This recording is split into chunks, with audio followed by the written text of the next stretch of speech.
Good morning, and thank you for sharing your Saturday morning with us and for joining so many partners and friends for this magical lake that we all love so much. And welcome to our 2018 annual meeting for the Fund for Lake George. We gather this morning to discuss the lake that unites us all. And we have an exciting program planned for you. I think one that will inform, will entertain a bit, and I hope will inspire you deeply.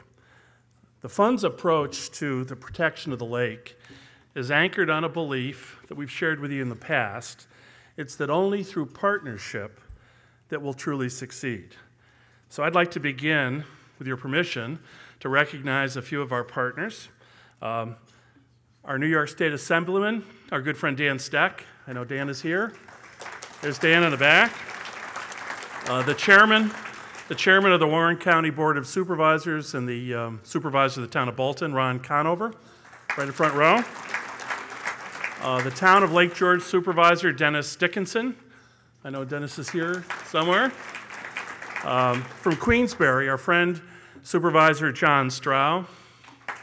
John is over in the front. From Ticonderoga, Supervisor Joe Giordano. Now Joe is here somewhere. Warren County Supervisor Claudia Bramer. From the town of Hague, Deputy Supervisor Steve Ramont. And Steve is right here in the front row.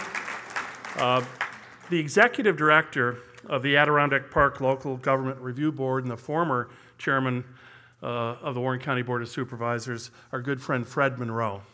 Fred, welcome.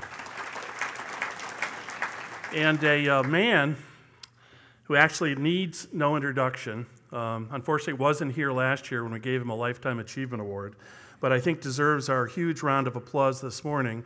For 47 years, the Mayor of Lake George Village, Mayor Bob Lays.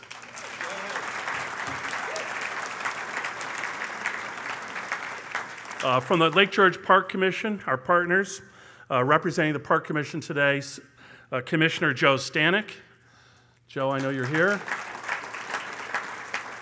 And kudos to the Park Commission, serious kudos. We'll talk about this later in the program, for continuing to operate the single most effective preventative aquatic invasive species program in the eastern United States. So congratulations to the Park Commission. From the Lake George Association, my very good friend, the board president of the LGA, Mike Dyer. And also from the LGA Executive Director, Walt Lender. Walt, it's great to have you with us. You might know that last night this room had about, probably 400 people at the Lake George Association Gala, and Judy and myself were just delighted to be there. And this room didn't look like this at 2 a.m. this morning. So I think the LGA Gala broke up after midnight. And at 2 a.m., our production crew started, and at 6 o'clock, it didn't look like this either. So thank you to Visual Planet, our production team in the back. We also have several trustees of both the LGA and the Lake George Land Conservancy. We want to thank you both for being partners. From the Governor's Office, it's my pleasure to again welcome to Lake George the New York State Deputy Secretary for the Environment, Venetia Lannon. Venetia's right in the front row here. And Venetia will be one of our guest speakers today, and we'll introduce her separately at that time. Also from New York State DEC, Regional Director for the Adirondacks, Bob Stegman. Welcome, Bob. From New York State Department of Transportation, Rob Fitch, and from the Department of State, John Wimbush. Thank you both for coming up from Albany.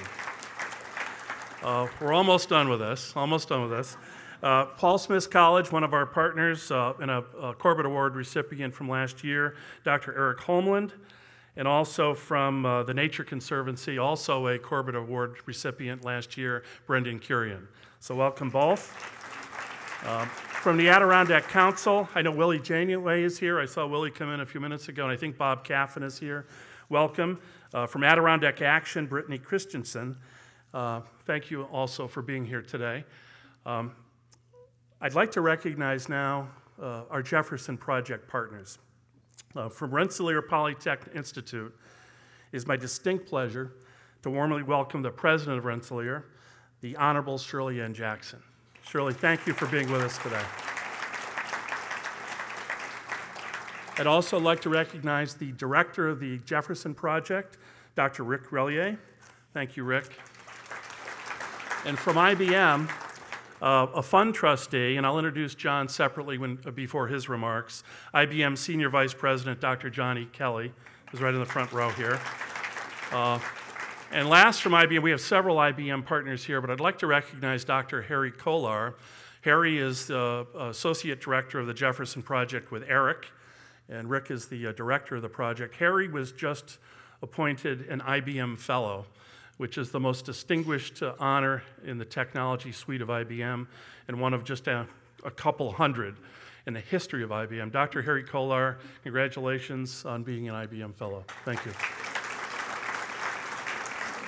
I'd like to just publicly thank both President Jackson and Dr. Kelly for the vision, leadership, and resources that they've provided to the Jefferson Project. You'll hear more about this in John's remark, but it's an honor to be your partner. Thank you.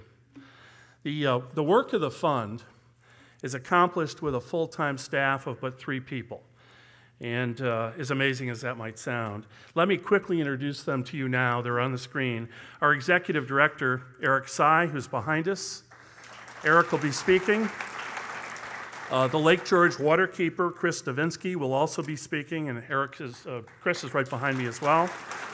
And our outstanding Director of Finance and Administration, Dee Dee Potter, who is probably still doing traffic cop work out in the hallway. There she is out there.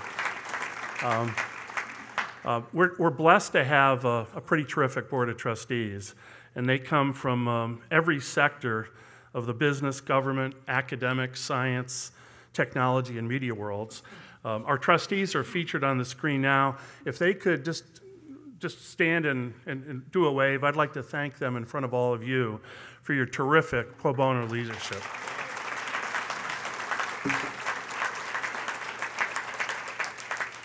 So let's begin. Our agenda for this morning is the following. I will review the fund's financial performance for the audited year of 2017.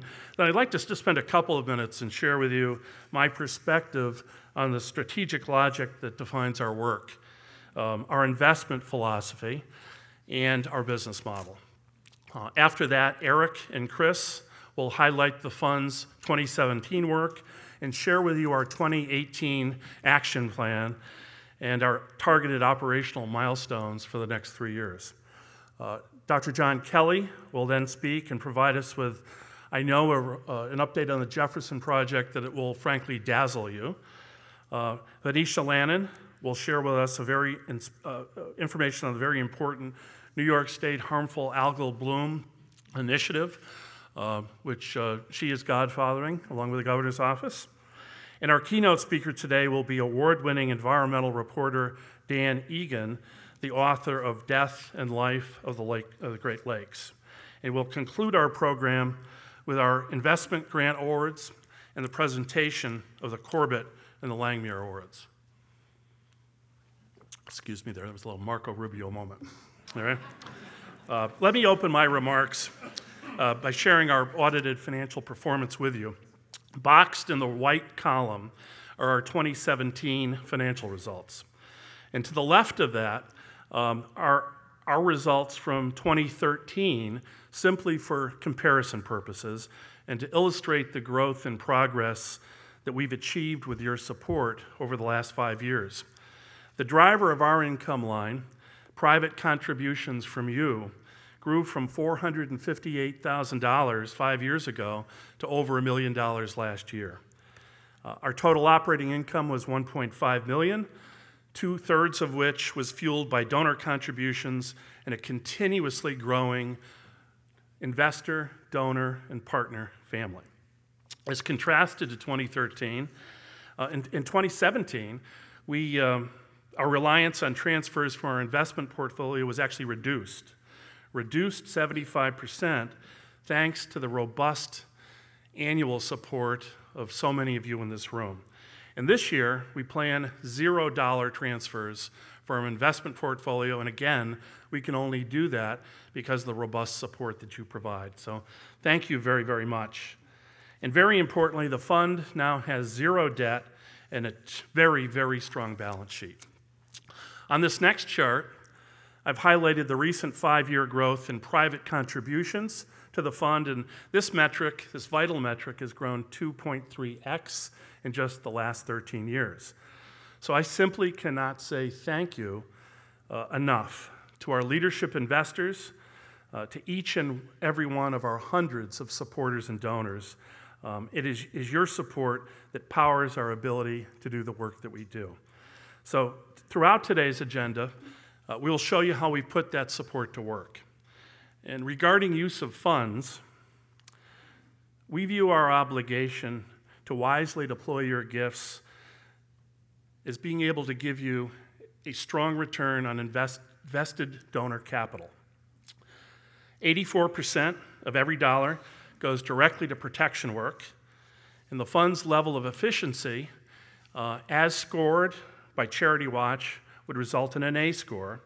And simply for the sake of comparison to two other very outstanding environmental organizations, our score is materially higher than the Nature Conservancy or the National Audubon Society.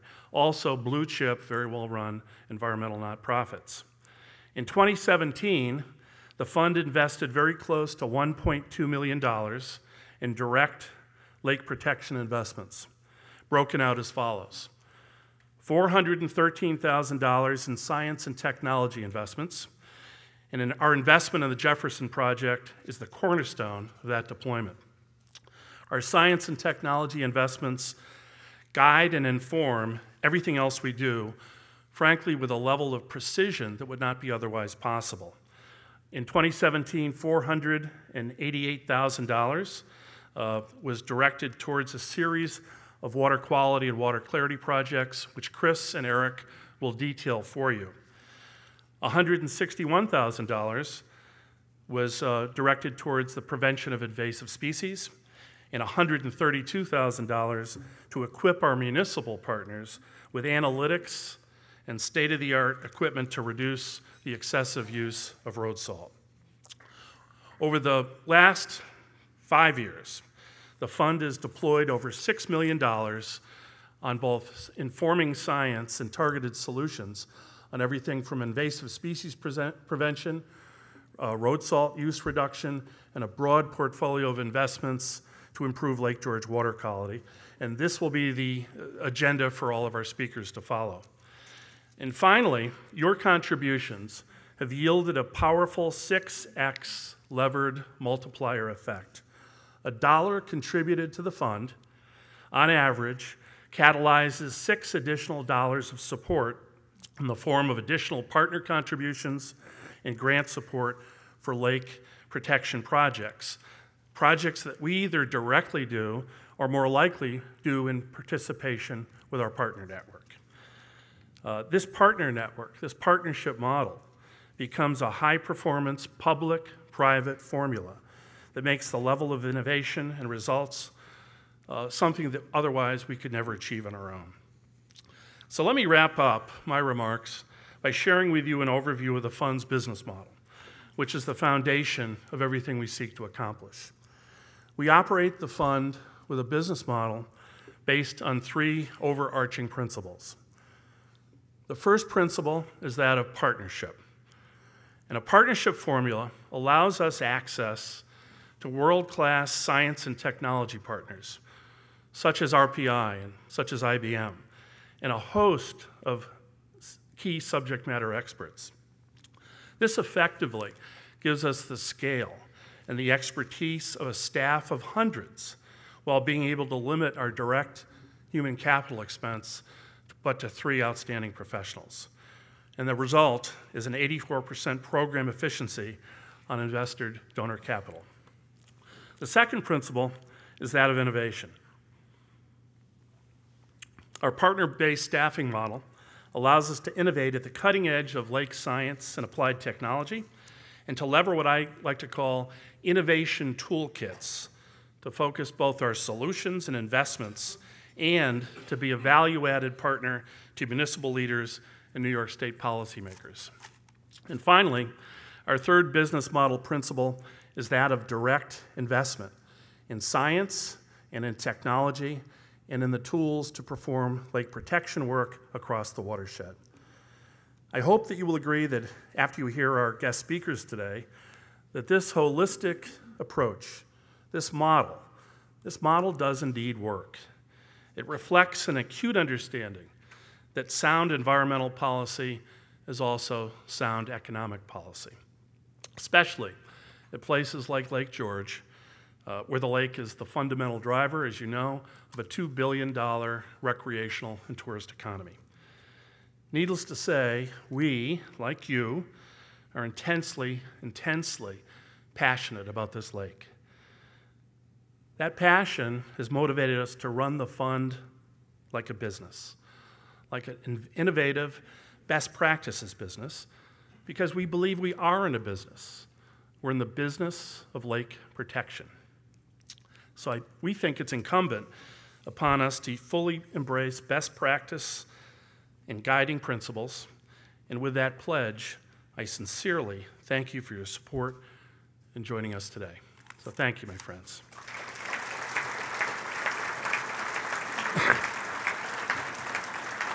I'd now like to really begin the program. We got the housekeeping and my remarks out of the way.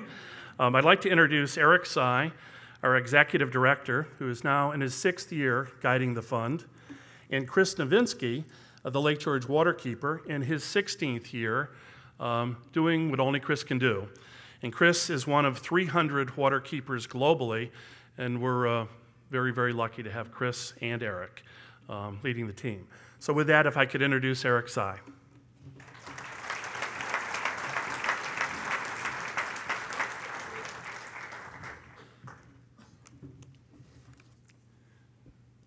Just going to move these up a little bit. Thank you, Jeff.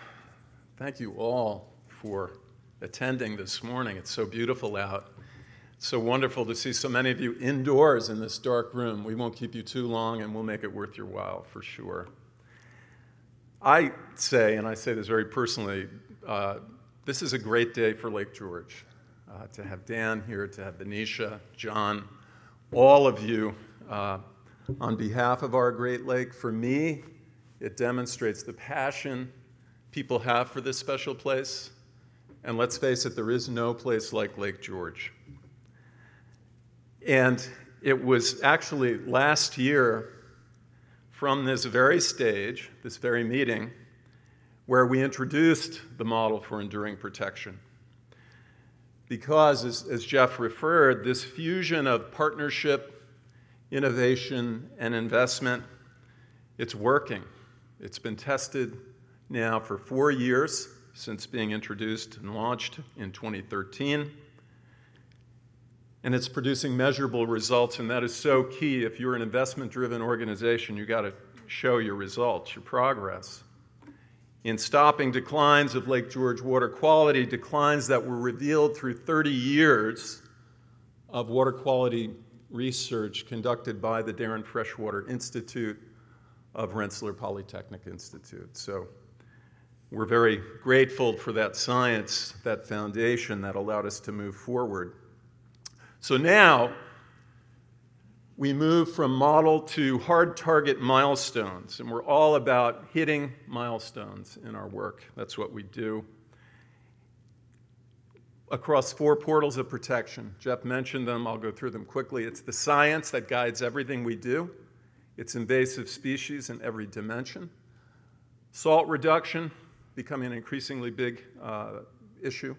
Water quality and clarity protection. Those are the big 4 for us. And what's our destination? Our destination is to complete the model for enduring protection by the year 2020 through science-guided, investment-driven solutions. Since presenting the model last year, and don't attempt to absorb all of this, the progress we have made is breathtaking. And that progress, you didn't see this out there because we haven't put them out yet, but this is our latest annual report. That timeline is in here with fuller descriptions of each of the progress points along the timeline, beginning with introduction of the model in 2017. So you can read those at your leisure later. What I want to do now, though, is go through some selected highlights of our progress to at least give you a taste for what we're doing, how we've done it across those 4 portals, starting with a very big one, which is commitment of state funding for updating the outdated wastewater treatment plant at Lake George Village. This, according to our waterkeeper and the monitoring we have done, is the #1 source of nitrate pollution in Lake George. And we're happy to report that in close partnership with Lake George Village and working with state officials, with Venetia and her team, we have secured roughly 1/3 of the total plant replacement cost. About $7 to $9 million of the $22 million needed for a new plant.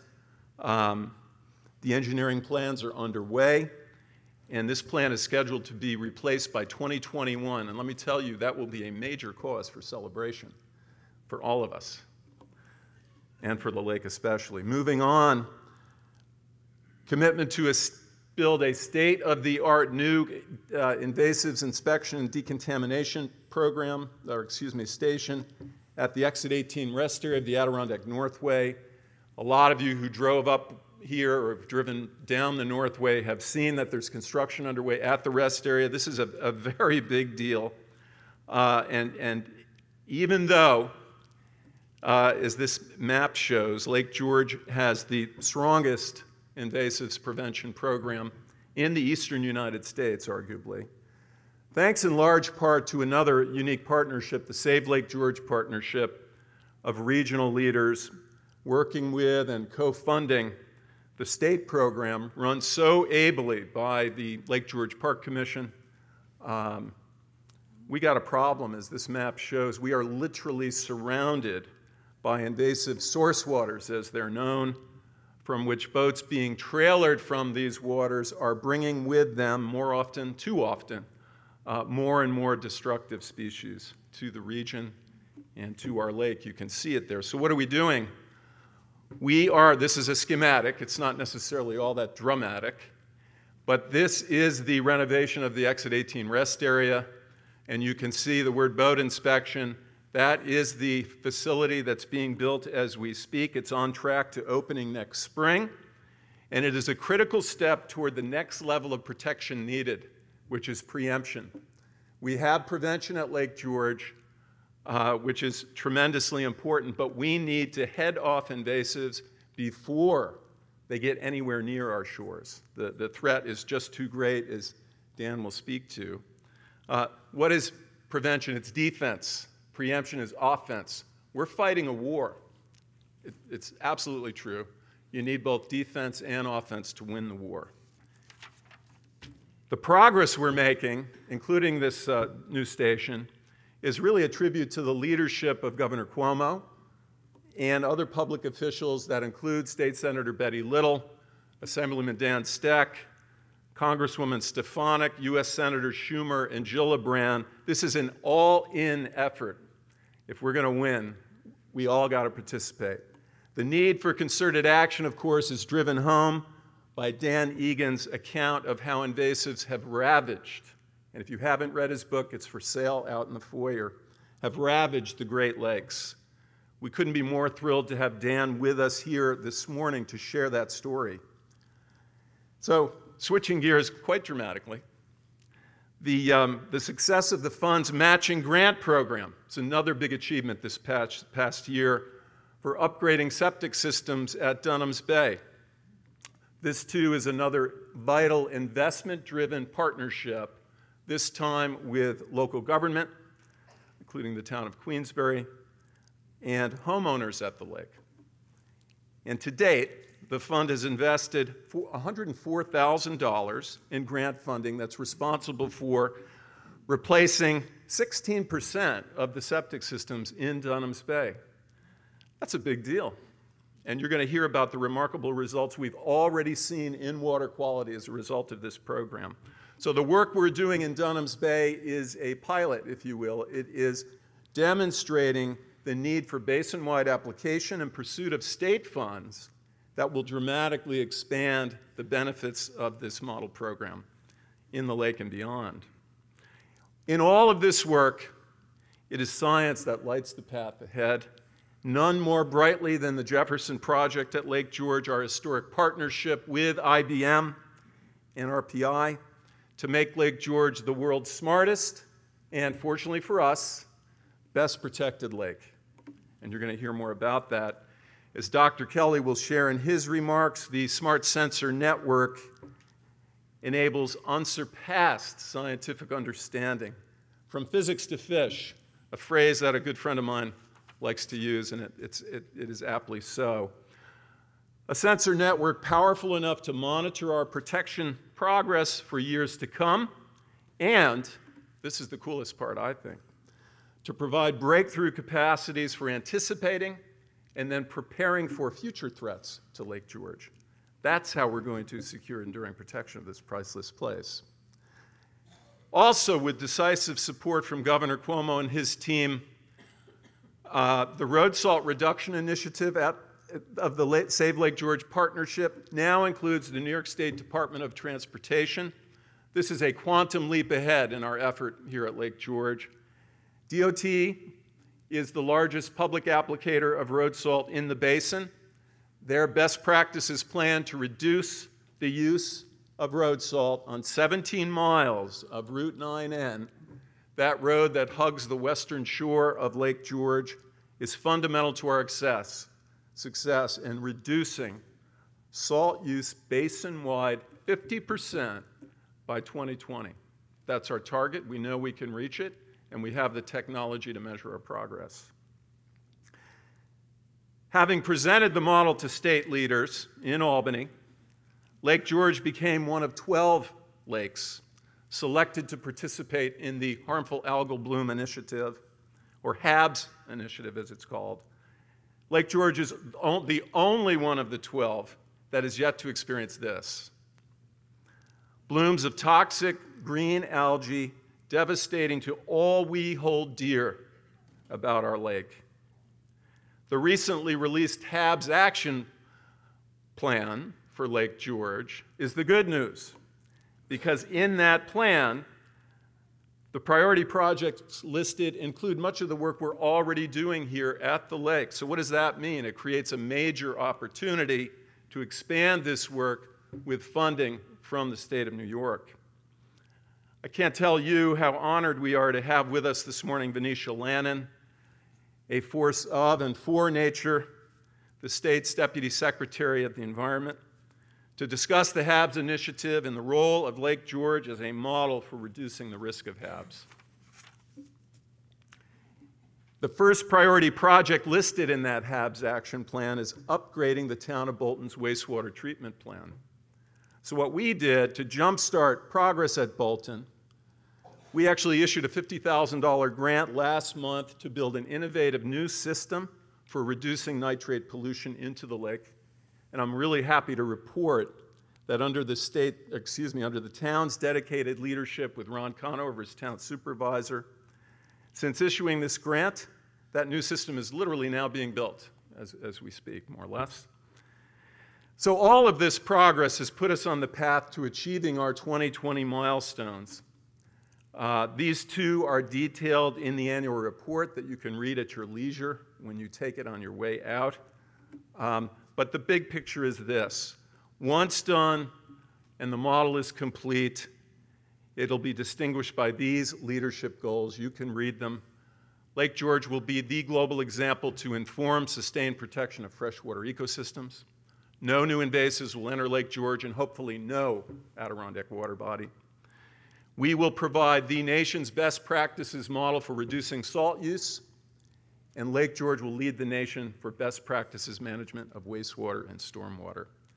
Accomplishing these will be a triumph befitting the Queen of American Lakes, and I just want to close by saying none of this would happen without our partners, without the passion evidenced in this room, and the investments we are making now to ensure the future of Lake George is healthy for generations to come. So now it's my great pleasure to introduce Chris Nowitzki, our water keeper. Chris is going to show us how we move from science to solutions on two of these goals, reducing road salt and curbing wastewater pollution. Thank you so much for your time, for your attention, for your support and passion for this priceless place. Thank you so much. Chris?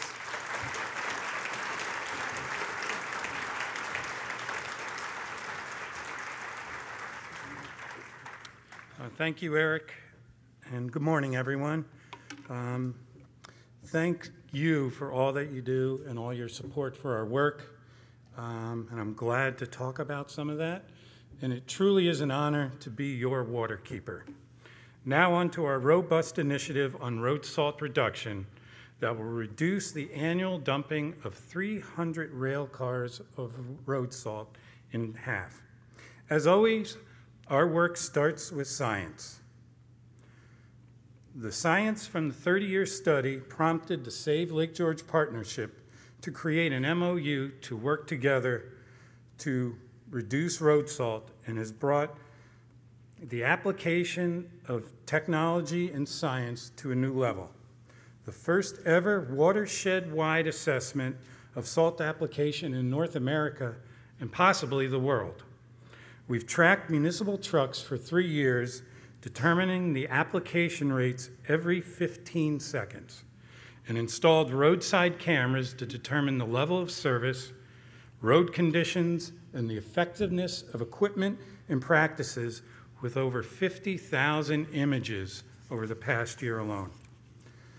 The analysis of this data leads to specific improvements instead of blanket recommendations, as well as the determination of the improvements from particular equipment, such as up to 40% salt reduction through the use of live edge plows in the town of Lake George.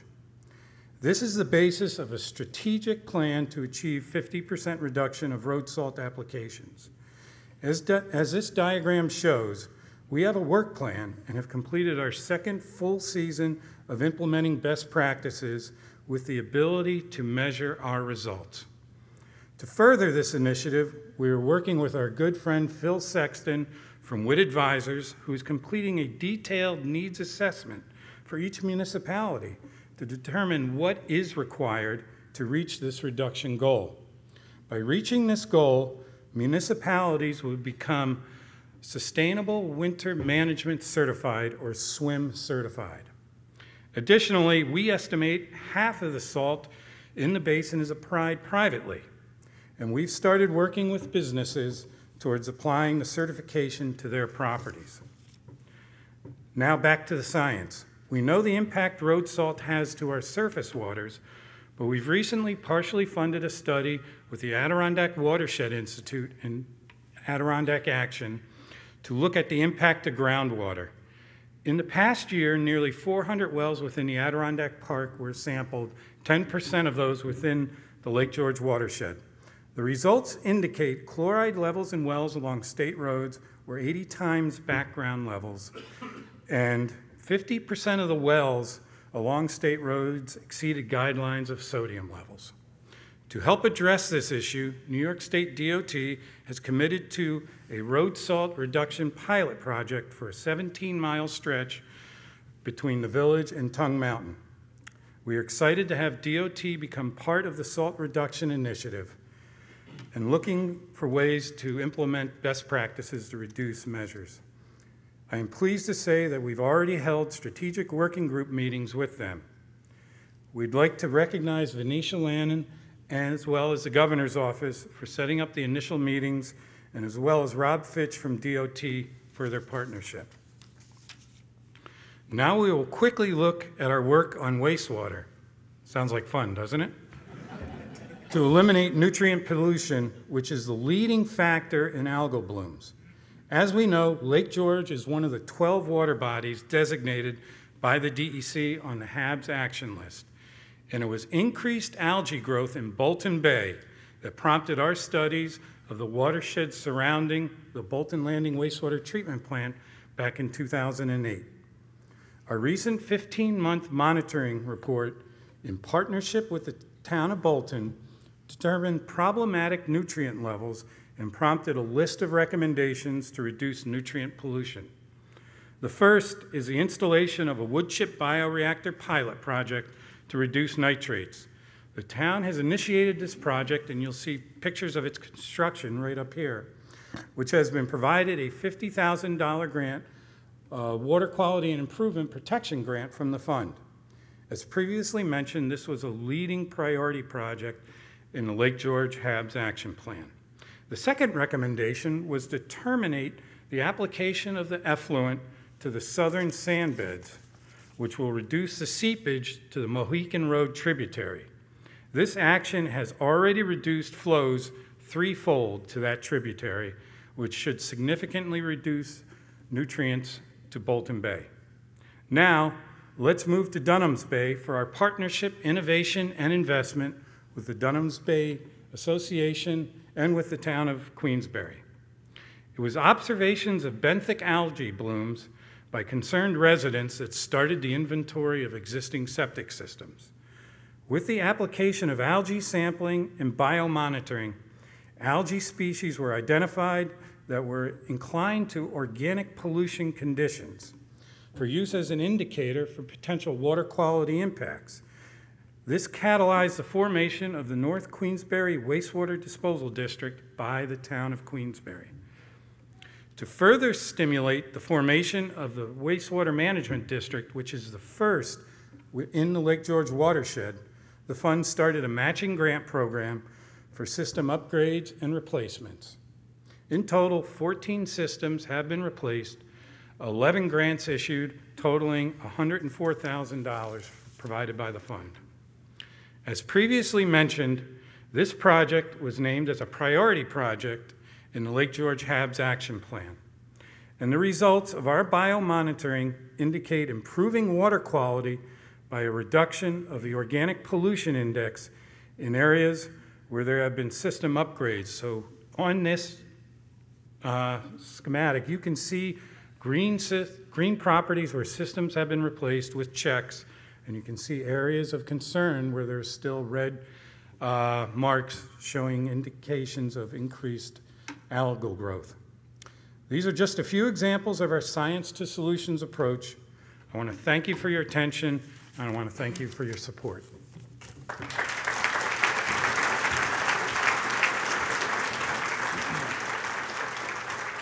Thank you to both Chris and Eric. I hope that illustrates, that was a kind of a dash, a 15-minute dash on the 2017 work of the fund and work that continues this year and will through 2020. But the fund's mantra is truly from science to solutions, and I think Chris and Eric very nicely illustrated that. So thank you both, really. It is now my great pleasure to introduce Dr. John Kelly, who will provide us with a briefing on the Jefferson Project that I think will deeply inform you, but I think it'll dazzle you. John, in terms of background, is Senior Vice President of Cognitive Solutions and Global Research at IBM.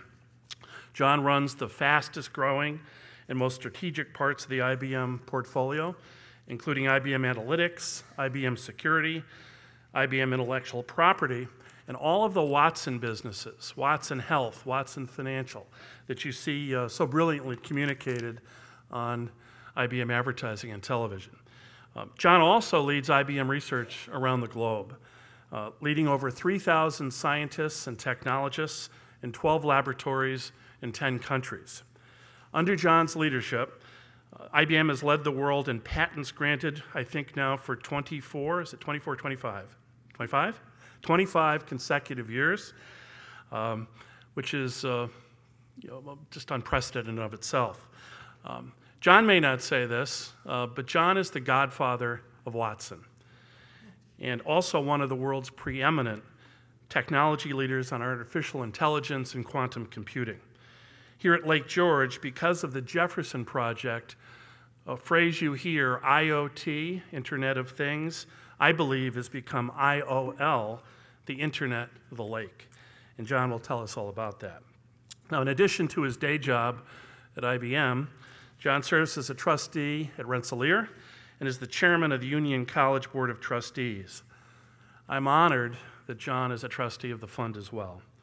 Most importantly, John is a champion of Lake George. He's a great partner, a great guy, and a great friend.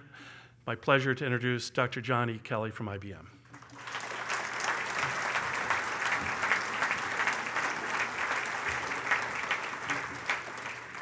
Thank you, Jeff. And I want to begin by thanking Jeff Colleen for his leadership, along with President Shirley Ann Jackson for her leadership in this Jefferson Project, and all of the members of the team that are here, because I'm basically just representing their incredible work.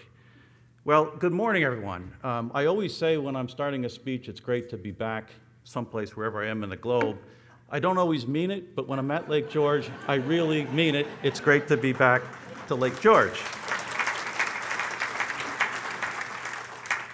I'd like to take you through a very fast review of where we are in the Jefferson Project, and I think by the time I'm done, you're probably at least going to be overwhelmed with data, but I'll try to sort of wrap it up and tell you where we are with the project, as well as what we now understand about the lake itself.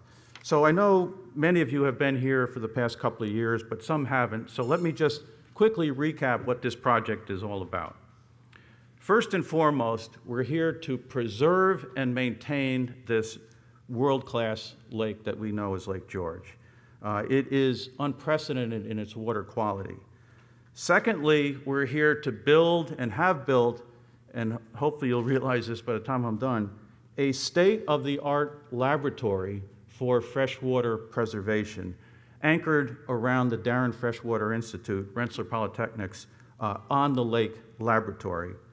And thirdly, as Eric said, we want to be the global model for how to do this and how to do this right. And I can assure you, as of right now, no one is doing anything close to what we're doing here on Lake George, and I don't see anyone even attempting to follow us, given what we've done. Now, at the base of this is this partnership that Jeff referred to, and I simply refer to it as the Dream Team. Rensselaer Polytechnic Institute is one of the most outstanding technological institutes in the world, with deep expertise in computer science, biology, physics, and chemistry, and all of the talent that we need for this. And under President Jackson's leadership, she has brought all this to bear with Rick Relier, our project lead, on this team. Secondly, the IBM company, one of the largest global information system technology companies in the world, and presumably one of the most innovative, and a company that loves to partner at these kinds of big projects. And thirdly, the fund is our not only help in funding, but an outlet and an informer to the public policy that needs to be affected relative to this lake. So this in itself is unprecedented from a partnership standpoint, and this is how we get results that are just world-class. Now, how are we going after this lake? We refer to it as the smartest lake in the world, and it is now by far the smartest lake in the world. It's a three-pronged approach. First, monitor the lake. Know more about what's happening in that lake than we've ever known or anyone knows about any other water body on the planet. Secondly, run experiments in controlled fashions to really put aside the, well, I think it's this, I think it's that, and get to the bottom of what's going on in a very complex system of systems in this lake.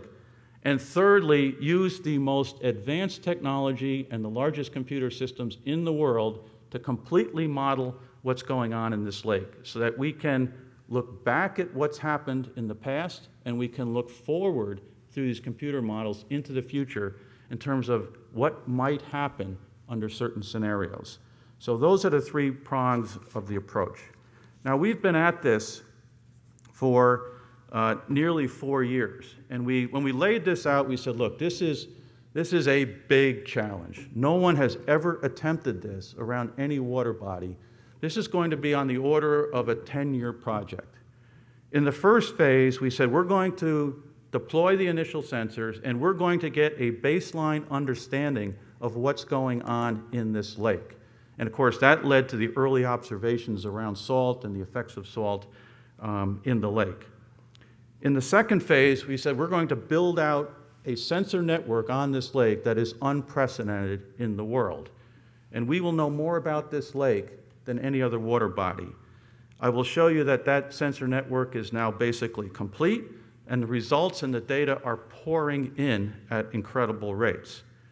And the third phase, which we look forward to then, is wrapping up our results, putting in place a sustainable monitoring system in perpetuity for this lake, and then globalizing these results so that we can affect not only Lake George, but other lakes in New York State, in the region, in the country, and actually globally. So we're in the middle of we're fully deployed, data is pouring in. I'm going to share a lot of that with you today. If I shared everything with you, we'd be here for days. So I'm going to give you some highlights in the next couple of minutes. So what did I say last year? I said, first of all, we were already at an unprecedented project. What I'll show you now is again, just beyond what anyone in the world is doing.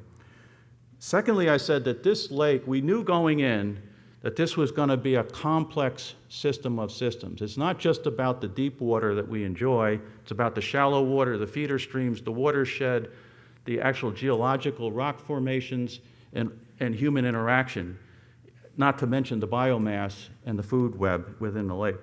Well, it turns out that this lake is even more complex than we had imagined, and I'll show you some of that information.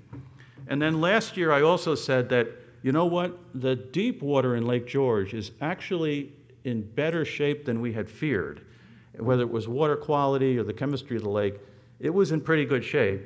But we were starting to get a sense for the shallow water, and you saw some of it from the alga bloom, was under stress.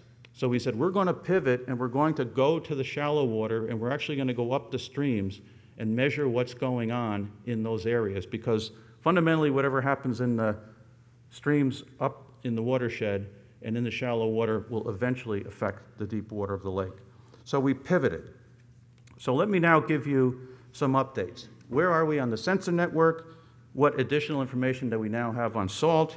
What's going on in the shallow water? And what's going on as we pivoted and marched up the streams? First of all, our update on our sensor network. We now have 52 platforms completely networked around this lake. Those 52 platforms carry over 500 sensors around the lake, in the lake, throughout the depths of the lake. And we have collected over 300 million data points on this lake in the past year or two. That's unprecedented. And that is not only in the water, but in the soil underneath the lake, as this one soil sensor shows in the bottom. That 52 sensor platform is about a dozen more platforms than we had planned, but we found new places we wanted to measure around this lake. So the bottom line from this sensor network is there's not much that can happen in that lake that we won't know about in real time and that we can't trace the origins of the sources of those problems. Now, an update on road salt. We continued our work as the fund and the communities started to cut back on salt. We continued to look at the effects of salt on the environment here. And to net this out, we found, number one, that salt plays a role in leaching out harmful heavy metals from the soil and the rock formations around the lake. So reducing the salt will dramatically reduce those leaching effects. Secondly, we found that the decline and increase in a number of potentially harmful and other nutrient forms of life occur as a result of salt loading. So again, reducing salt, all directionally correct. And as we found and actually published, that we actually have detected changes in the sex of animals that are in these streams that are under high salt load. And you can imagine the downstream effects of perturbing that reproductive cycle of some of these forms of life.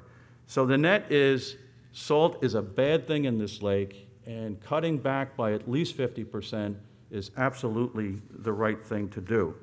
By the way, often you find in science, it's not only finding the right thing to do, but finding the things you should not do. And one of the things we found in our study is that some of the salt substitutes in our experiments actually would have had more harmful effects than salt itself.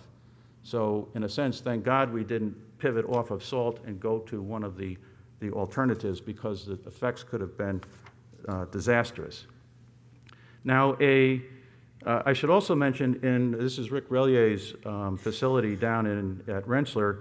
We're also studying invasive species and other forms of stressors on the lake in these controlled experimental environments. Now, one of the things that we looked at as we went into the shallow water and the streams is what's going on with the salt as it comes off the roads, gets into the streams, and approaches the lake. And this is some very interesting data that shows that basically view the vertical axis as level of salt increasing. No surprise that in the spring we see these huge spikes in salt in the streams. The interesting thing, though, is that what the salt is doing with respect to the soil. The two biggest peaks, the green peak is Indian Brook, and the red peak to the right of that, to your right, is East Brook. And the first thing, of course, is there are huge spikes from the road salt runoff during this time of the year.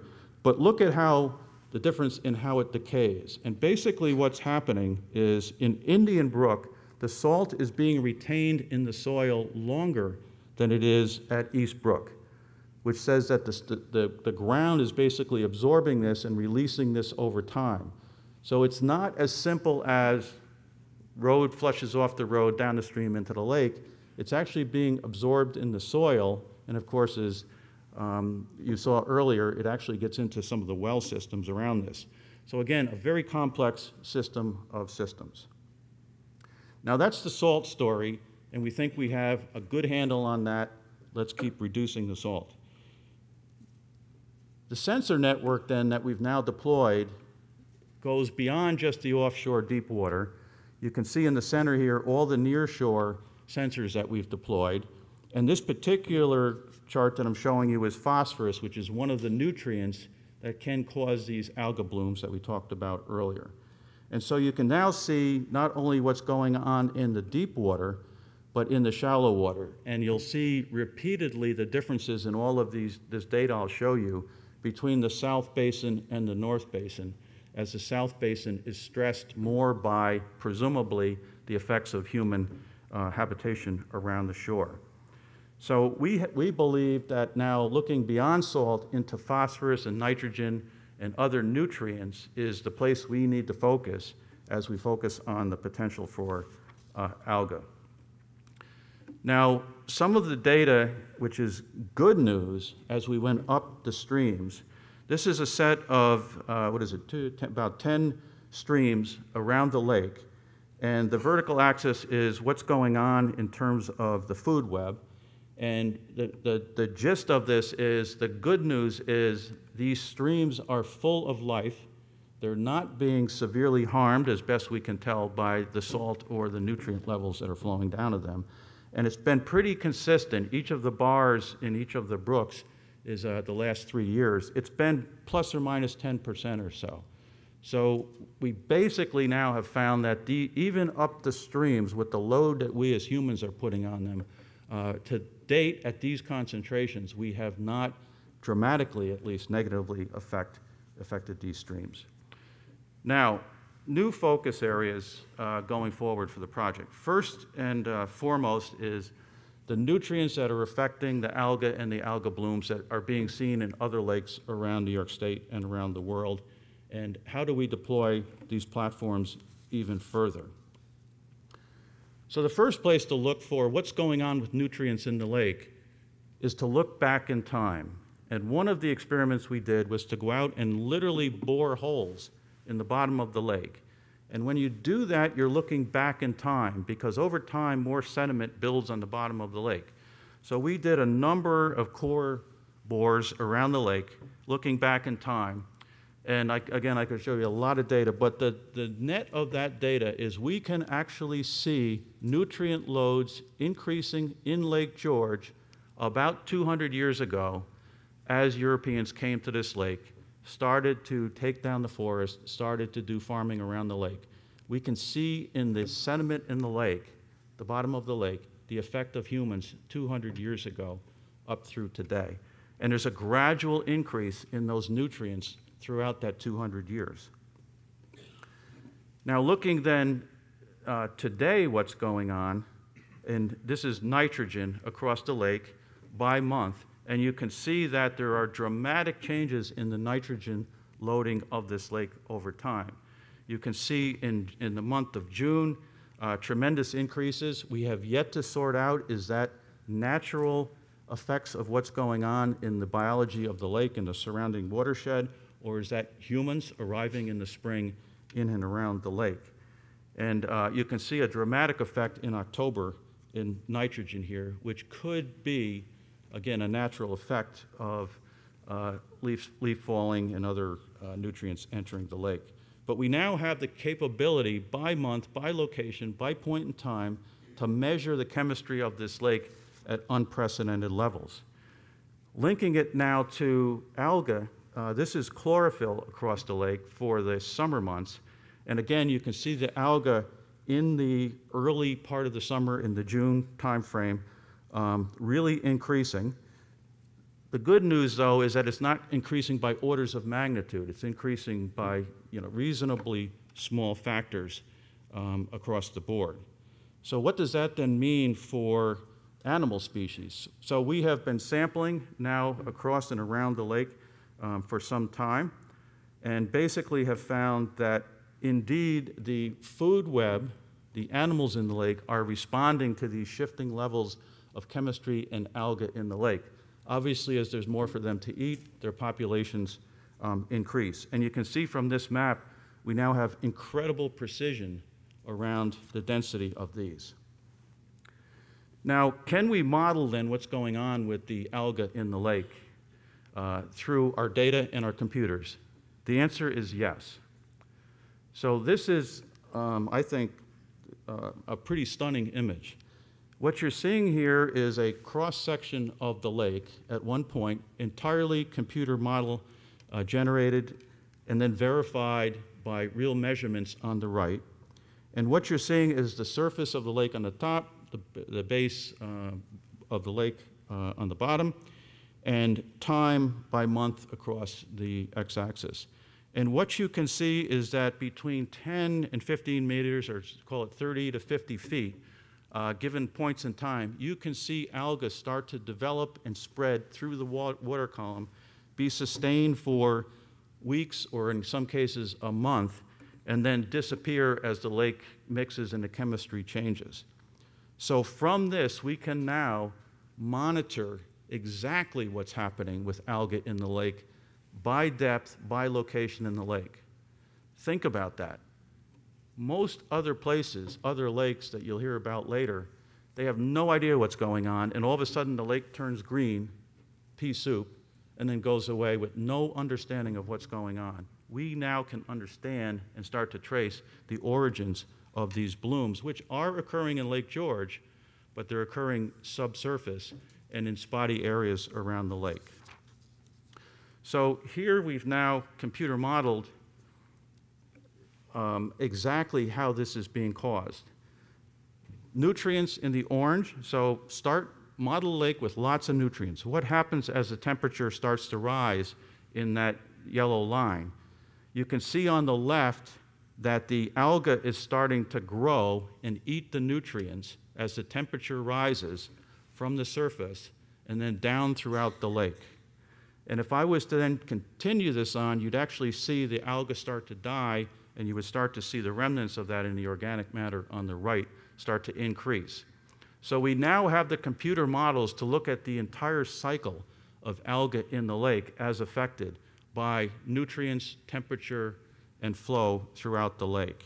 And this will give us good guidance what to do in the future to prevent these kinds of problems. Now, this is some of the data that we collected upstreams, and I know I'm flooding you with information here, but very interestingly, these are 3 different streams on the lake.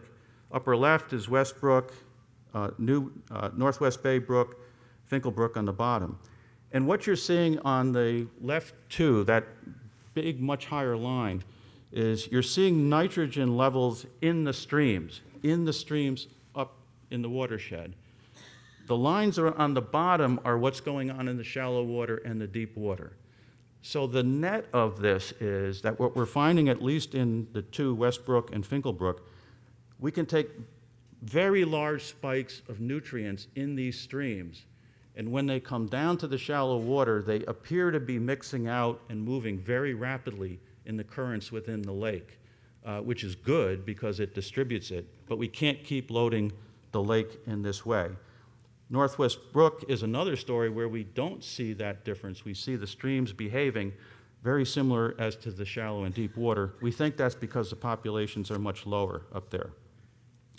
So where do we go from here from the platforms? We have a number of additional projects and platforms. This is an example of something called a mesocosm, where we will have a floating platform near the Darren Freshwater Institute where we can do more very controlled experiments on the lake.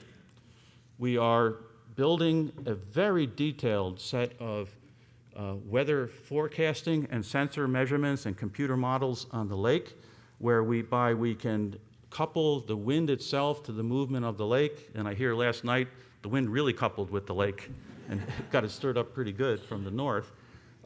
These are some of our most recent models, which we don't have posted yet. I do use them when I sail my boat, though, on Lake George. Gives me a slight advantage. But we have very, very detailed models. Now, last year I showed you that we could monitor particles in the lake through computer modeling. What we've now done is built the capability, if a particle or a pollutant is dropped into the lake, we can trace where that particle or pollutant moves within the lake based on wind, water currents within the lake. And we can forward project in time where that problem is going, and we can back look and actually trace back to the origin. Should we find something in the lake, where did it exactly come from in previous time? So this is a new capability that we'll actually be putting out this year. And then we're finding just incredible phenomenon around this lake. Every time we turn over a new piece of data, we see something that's mind-blowing. This is the case of a gyre, or sort of a vortex of currents up in Northwest Bay, which are very interesting. You can imagine how a vortex like this affects the biology of that lake and the circulation within that region. But again, just unprecedented accuracy. And last but not least, we are making many of these capabilities now available through mobile applications to your iOS, whether it's weather forecasting or in the future, this coming year, we have it in beta test, you'll actually be able to pull the data off these sensors and see it for yourself on your iPhone. And hopefully this will get more and more people engaged in the project. So let me conclude with, this is where it all comes together in my mind. And this is what we'll be doing over the next year. This is, we call it a scenario engine. Another name for it might be a time machine, because we have now built computer models of this lake that are so sophisticated and verified to be so accurate that not only can we look back for a century or two, we can project forward under different conditions. What will this lake be like 10, 50, 100 years from now with great accuracy? And by setting initial conditions for different parts of the basin, we can artificially load it with salt, artificially load it with nitrogen and phosphates and nutrients, and see what happens to this lake. And we have, the models are so precise now that we can overlay climate change on this and look at slight temperature changes over time to model what will happen to this lake. So that, in a sense, will leave us then with the tool to both monitor the baseline of the lake and look forward and inform our decisions in and around the lake. So let me conclude by saying that, again, this is an absolutely unprecedented project globally. I go all over the world. There is nothing even close to this. The partnership with Rensselaer and the Fund for Lake George and IBM is what's making this capable, with support from all of you. We have pivoted from the deep water to the shallow water in the streams, and we're now adding and pivoting to algae and nutrients in the lake, because that seems to be the most relevant threat to us right now. Now, when I stand back and I say, okay, what is the legacy of this project that we're going to leave? Clearly, the instrumentation on this lake as I said 100 times, it's unprecedented. That will be a legacy. The platform and the lab that we will leave at Darren will be another legacy for our children and our children's children. But I think our biggest legacy, as I've watched this project over the last 4 years, is actually in the people themselves. We have educated and trained over 200 students from RPI and the community in environmental protection, and they have developed a love for this lake. Many have stayed at the lake. Some have gone off to graduate schools and other lakes around the world. But perhaps the greatest legacy of this project will be the people that we've educated and the effect that they will have, not only on Lake George in the future, but our environment. Thank you very much.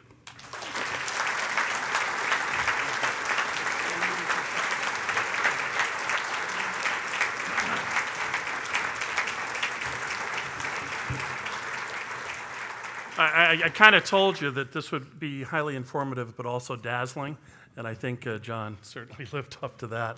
We are blessed. We are blessed that the Jefferson Project is here at Lake George.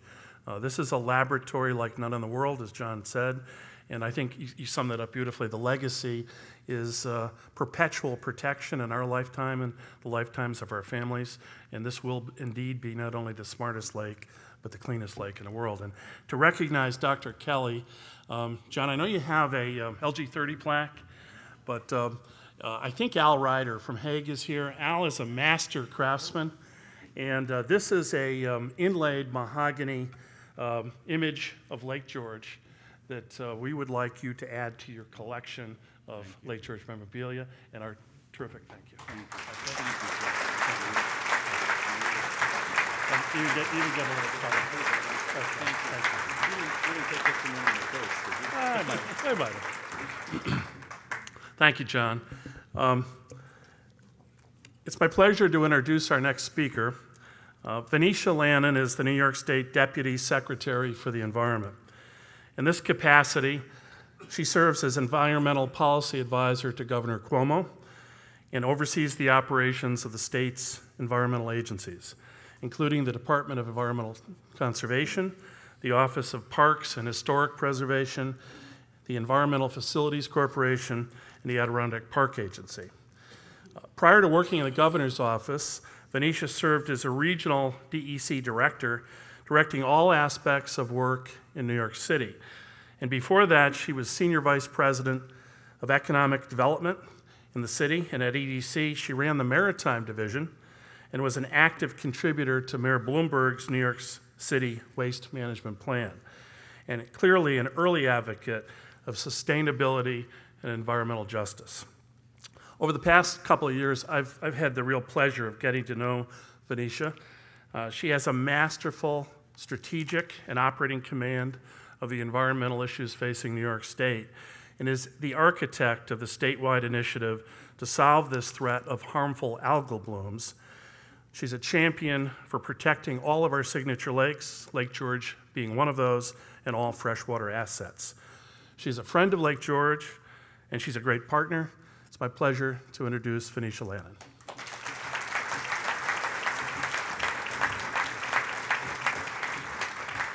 Good morning. Thanks, Jeff, and thanks, Eric, and to the team at the Fund for inviting me to speak here this morning. And I think that the turnout in this room and the excitement in this room really is a testament to the work of the Fund. I mean, I think I don't travel the world, Dr. Kelly. I just travel the state, and I agree. It is sincerely a pleasure to be here.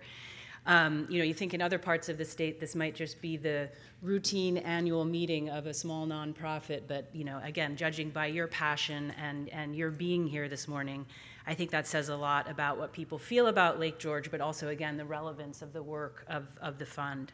So thank you.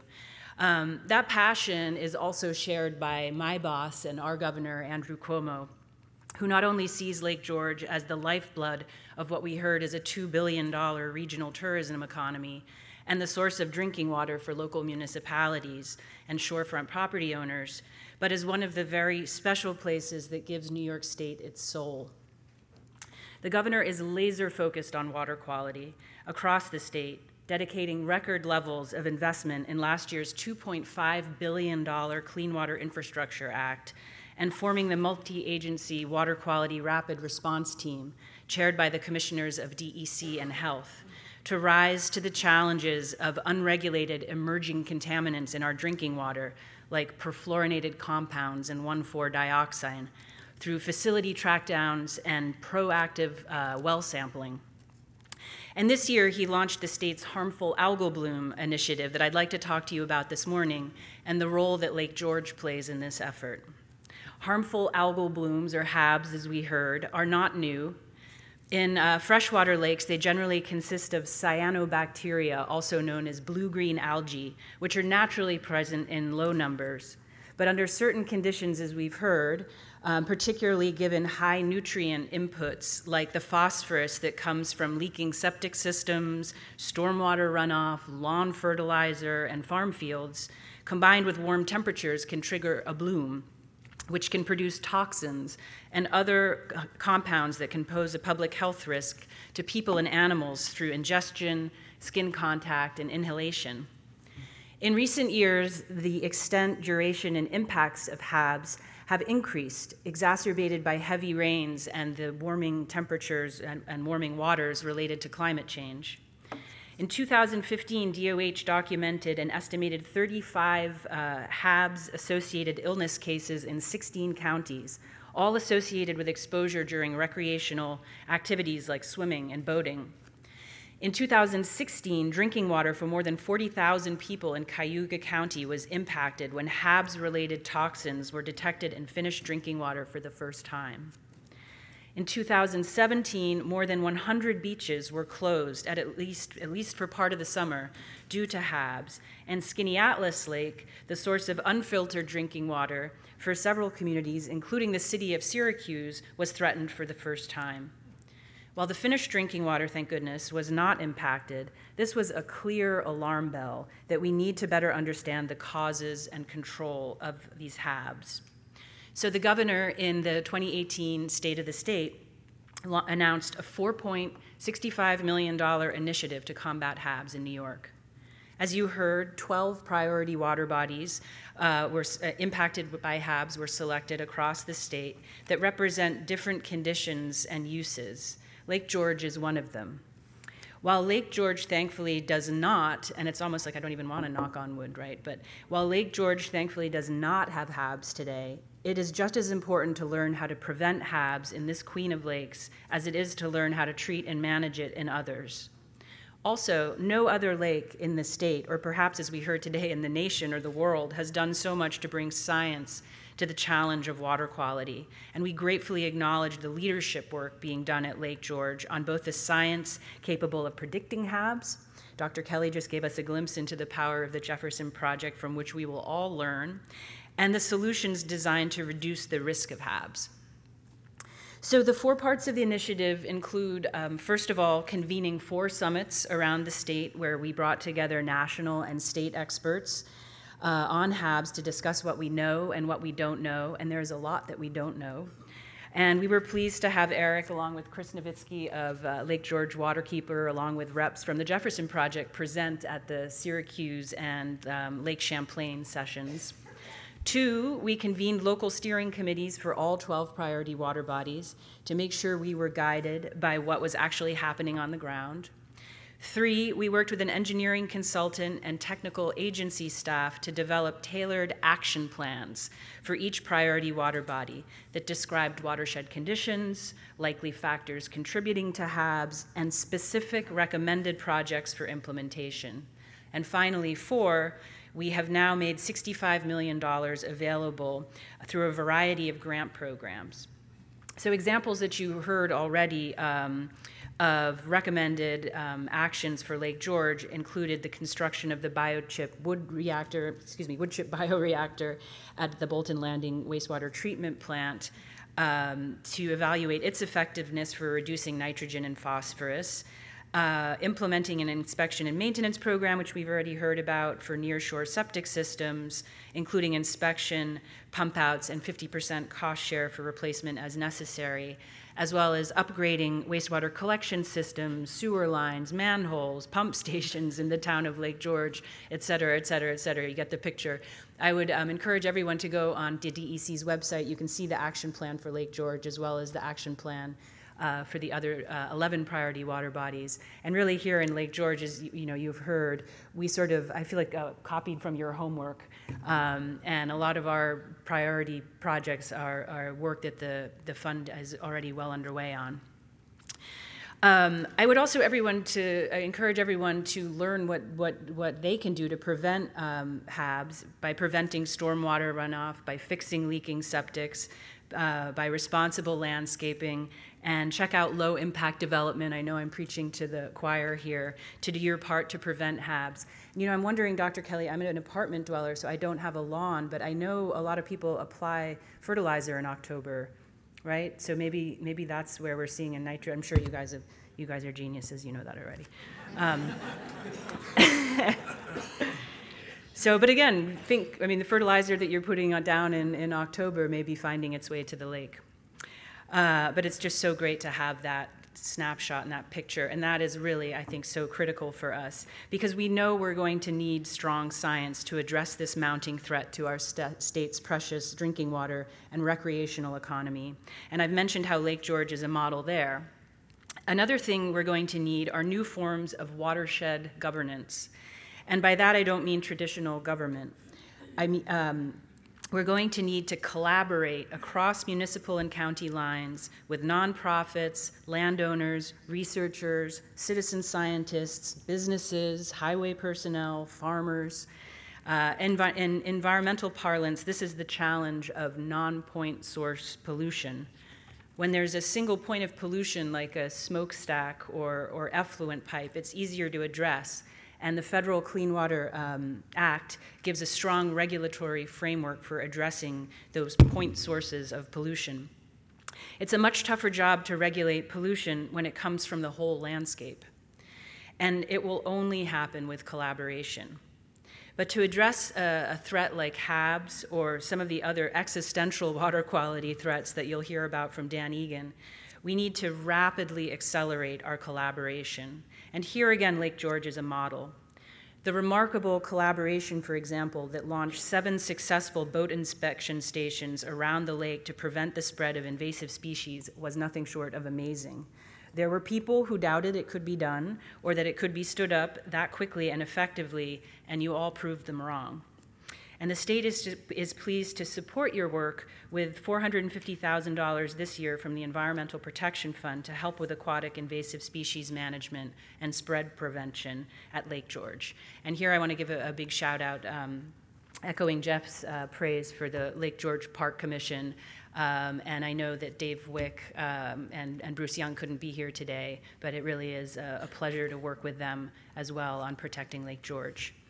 So in sum, you have a winning recipe here. Across sectors and levels of government, you are leading by example through collaboration and partnerships, through public and private investment, and through world-leading science.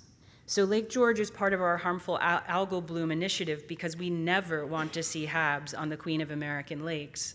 But we also want to participate and learn from your recipe and share the secret sauce for HABs prevention across the Adirondacks and throughout New York State. Thank you.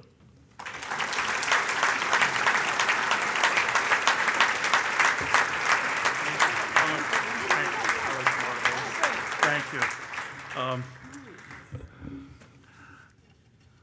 I'm going to read something here. This is another beautiful hacker, or maybe it's a Garwood, John, all right, inlay of Lake George, again done by Al Ryder. And on the back we have, I'm going to read this quickly, presented to Venetia Lannon for your leadership on behalf of Governor Andrew Cuomo in advancing Lake George as a model for enduring protection of fresh waters worldwide. Our sincere thanks. Thank you. We're going to get a little cozy. Okay? Thank you.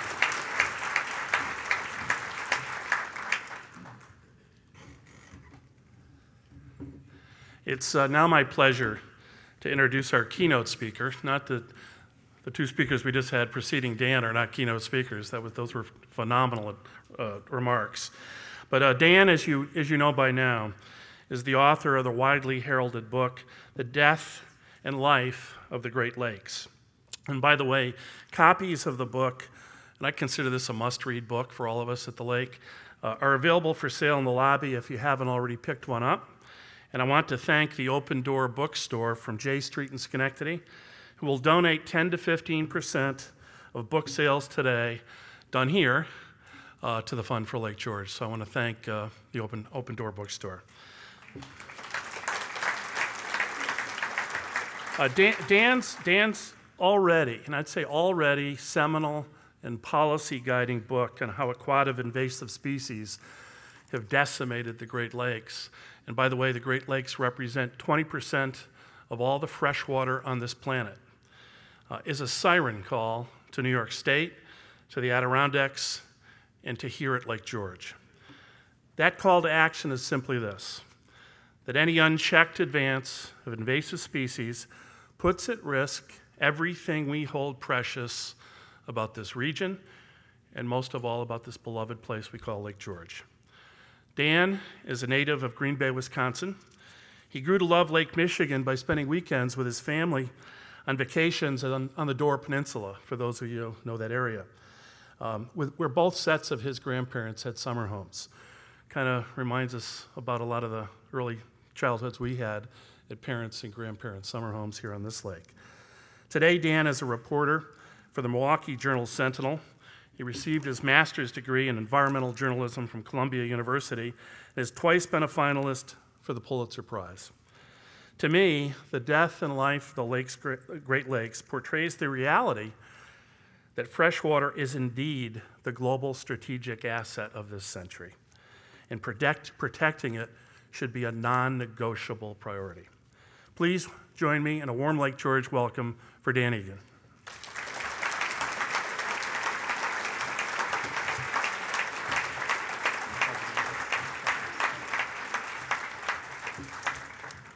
Thanks so much for that kind introduction. I got to know, when does my 20 minutes start? Because I'm being asked to talk about 10 years worth of work in 20 minutes. I've had to do it before, so I can do it, but it's always a challenge. Yeah, I'm really happy to be here. I have to say, I started my trip here from the middle of my own vacation up on the Door Peninsula in Wisconsin, and my wife was not that happy that I was leaving her and our 4 school-age kids, and she'd be really ticked if she were here and saw where I came. She probably would wish that I had brought him along. It really is spectacular. I've never heard the term the Queen of the American Lakes, and it makes me wonder what the king is, but I got a pretty good idea for an argument. Here's a bunch of big lakes. These are the 5 Great Lakes. It's not the typical orientation south to north. It's looking west to east, and I like it because it kind of helps you think of these lakes as a system, which is what they are. In a sense, they are kind of a slow motion river. It starts at the headwaters at Lake Superior, there at the bottom. That's about 600 feet above sea level. And you can't really see the rivers here, but Lake Superior flows down into Lakes Michigan and Huron. And then that Great Lakey looking thing off of Lake Huron is Georgian Bay. If the Bruce Peninsula would have finished its job, it would have been its own Great Lake, but it's part of Huron. Huron flows down into Lake Erie. Lake Erie, of course, tumbles over Niagara Falls. And I have to say, when I first started covering Great Lakes issues for the Milwaukee Journal-Sentinel, I was stunned at how little people even who live on Great Lakes know about them. There was a mid-level editor at the paper who thought that Niagara Falls came in from the ocean into the lakes. So I assume nothing. And it's humbling because you don't know what you don't know sometimes. Anyway, and from Lake Ontario, all these waters gather in the St. Lawrence River and make their run out to the ocean. So it's a dynamic system. These aren't steady state, stable bodies of water. They're constantly flowing west to east. And here's a kind of a schematic of that kind of gives you an idea of how the whole thing works. Now, these are big lakes. There's 5 of them. They collectively span 94,000 square miles, which is about the size of the United Kingdom. And so I think one of the problems that these lakes face is that they're called lakes, and they really are something more than that. But vast as they are, they, here's a picture of the Great Lakes Basin. I'll explain why this matters. Big as these lakes are, before white settlement, they were as isolated as a spring-fed pond in the middle of northern Wisconsin or here in the Adirondacks, and that's because they didn't really have a hydrologic or aquatic connection to the outside world. Yes, the St. Lawrence River gathered all this water and flushed it out to the ocean, but I can't go backwards with these slides, but when you see the relief, when you see how much head there is between the lakes, it becomes apparent that things weren't going to just fin their way in, particularly at Niagara Falls. You know, that's a 170-foot limestone cliff, but also, and that would protect all the lakes from Lake Erie to Huron, Michigan, and Superior. Lake Ontario had significant protection as well because the natural St. Lawrence River was, a roaring torrent. I can't remember the exact footage drop from Kingston to Montreal, but it's on the order of at least the size of Niagara Falls, a couple hundred feet. There were big waves that were impassable. And it was a closed aquatic system that we just couldn't leave alone. So in the ditch digging to try to be able to bring boats in from the East Coast started in the 1600s in piecemeal fashion, largely along the St. Lawrence River so we could get up into Lake Ontario. But the first big crack in this protective border, and I just have to quickly say, so I'm talking about this protection on the east, but on the west as well, that green line is, or that green area is the Great Lakes Basin, and that dotted line is the basin dividing line. And that dividing line is not like the crested ridges of the Rocky Mountains. It's almost an imperceptible hump in the landscape in certain areas, but it's just as important as a continental divide because it kept the waters of the Mississippi River Basin, which spans 40% of the continental U.S., from naturally mixing with the Great Lakes. So the Great Lakes were their own show for a while. The first chink in their armor, the first cracking open of the door, happened in 1825 with the opening of the Erie Canal, which was just a phenomenal development to help settle the inland states. It's small. It's a small little operation by today's standards, but it was tremendous in bringing in goods and bringing in people into the heart of the continent. It was all American. It connected Lake Erie at Buffalo to New York Harbor via the Hudson River and then the canal system. The Canadians weren't going to let us get away with having our own connection to the heart of the continent. So they started building their own network system, and they were always much more ambitious. You can see the barge. I don't remember the dimensions of the barges early on, but they were like 40 feet long, and they drew maybe 3 feet of water or something. It was, a relatively small-scale operation. Canadians always wanted to bring ships in, not just from the eastern seaboard, but from around the world. And they started, their first big effort at that was the opening of the Welland Canal, which allowed boats to go from Lake Ontario, around Niagara Falls, and up into Lake Erie. And they kept expanding that Welland Canal. The first one was finished in 1829, just 4 years after the Erie was done. They kept expanding it through the 1930s to the point where they were able to bring in boats that are 760 feet long. They draw nearly 30 feet of water. They're nearly 80 feet wide. They were behemoths of the time.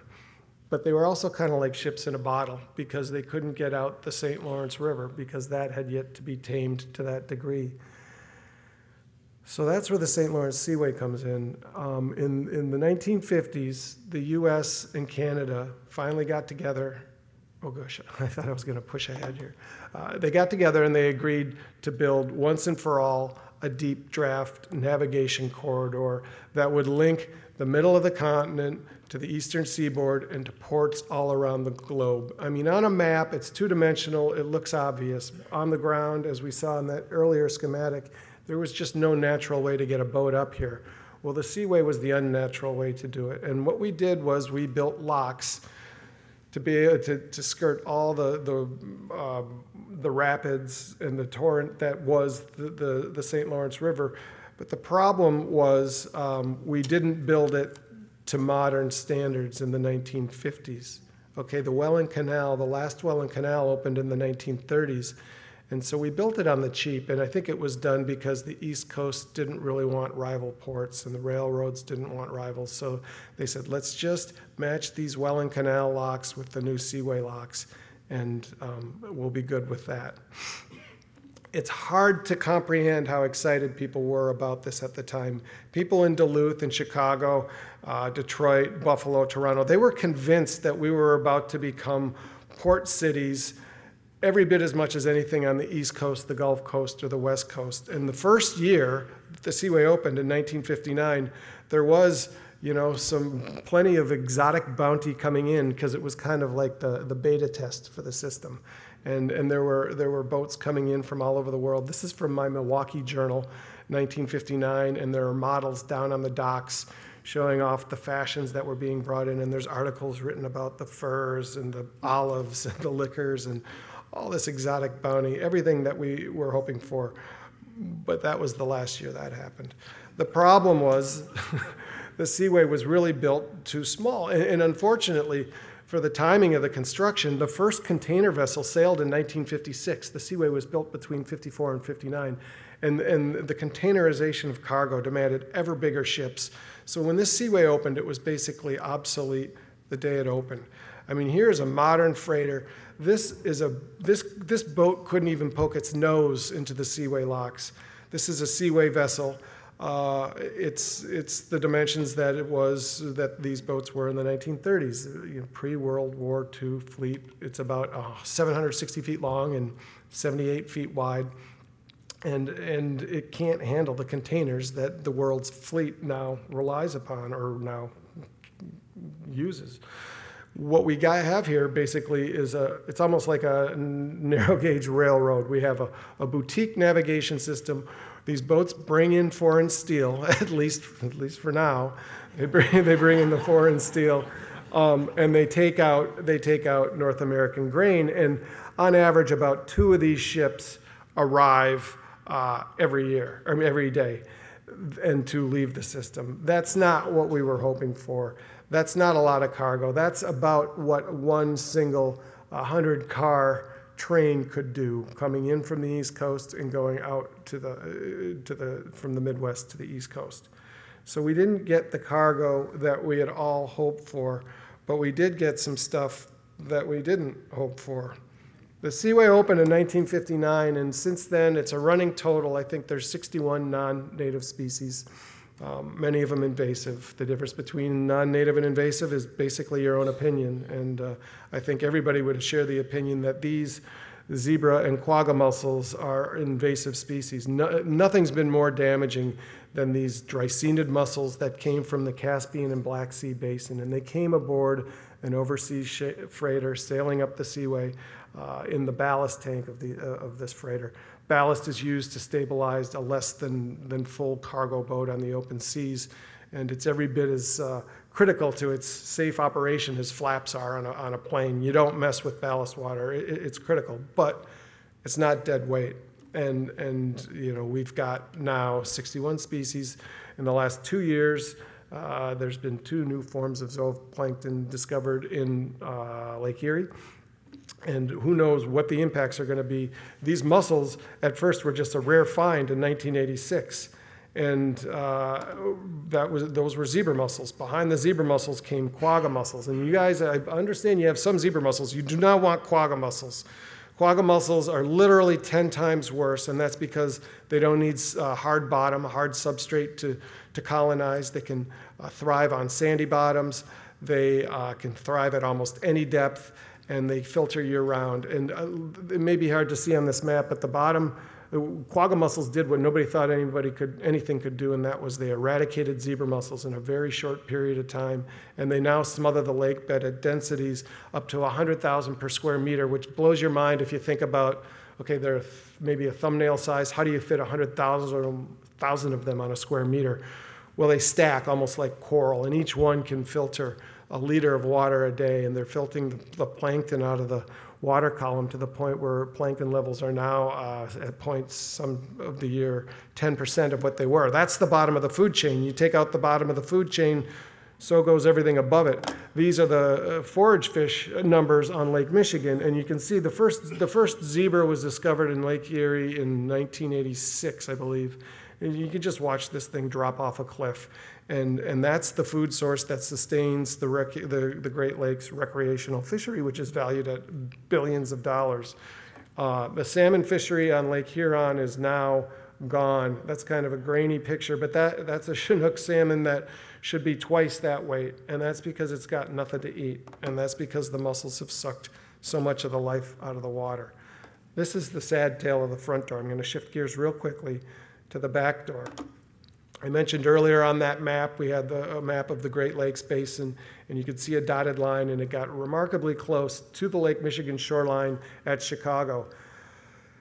Chicago used Lake Michigan as its drinking water source. It still does today. Chicago also used to use Lake Michigan as its toilet. It flushed its raw sewage into the city, or into the lakes in the city's drinking water intakes, and people were getting sick. So they did something bold and ambitious and really smart by 19th century standards. They punched a hole in this subcontinental divide to link Lake Michigan with the Mississippi River Basin to flush their sewage downstream, and hope it was diluted enough by the time it got to St. Louis. But don't feel bad for St. Louis. They send New Orleans enough stuff.